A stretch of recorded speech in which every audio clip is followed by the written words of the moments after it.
Joining me now, Democratic strategist James Carville. He is a Hillary Clinton supporter. James, let me ask you this.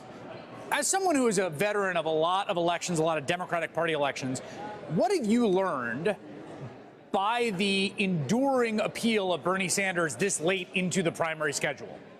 Well, look, to me, I'm older, so you got to explain to me. We've had two enormously successful Democratic administrations, administration of President Clinton and that administration of President Obama. We've had a disastrous Republican administration in the middle of all this.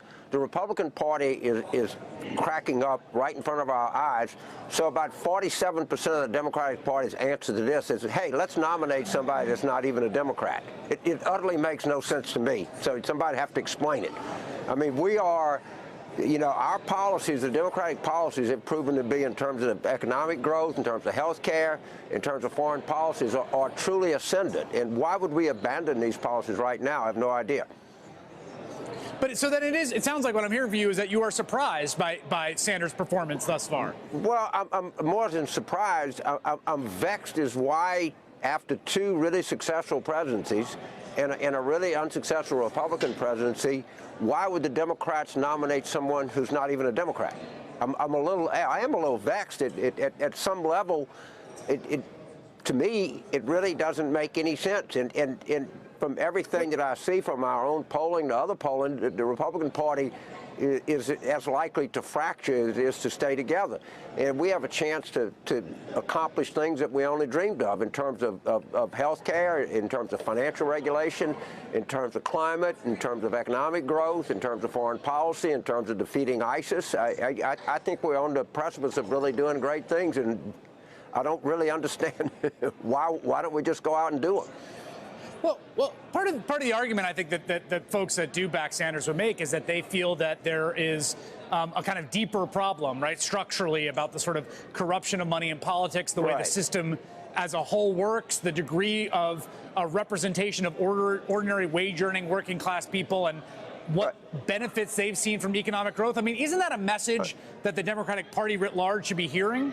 Well, I mean, I think so. And if you look at incomes during the 90s when President Clinton was there, they went up. If you look at now, you're starting to see real job growth. You're seeing something like 20 million people that didn't have health insurance have it before.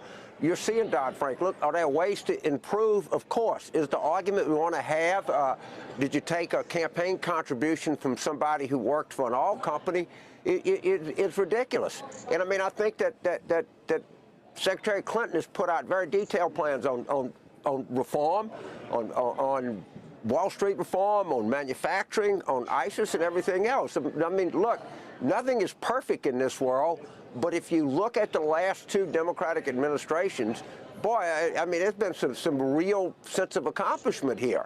And you look at Dodd-Frank, and there's real accomplishment. And we're going to just throw all that over the side and turn to some hybrid socialism or something. I don't buy it. I really don't buy it. I'm obviously very sort of passionate about it, and I understand these people have a point of view, but we don't need a revolution right now.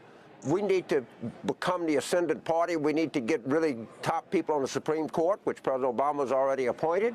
You know, we need to push through the climate regulations that have been instituted by the president and the stuff that Secretary Clinton has talked about.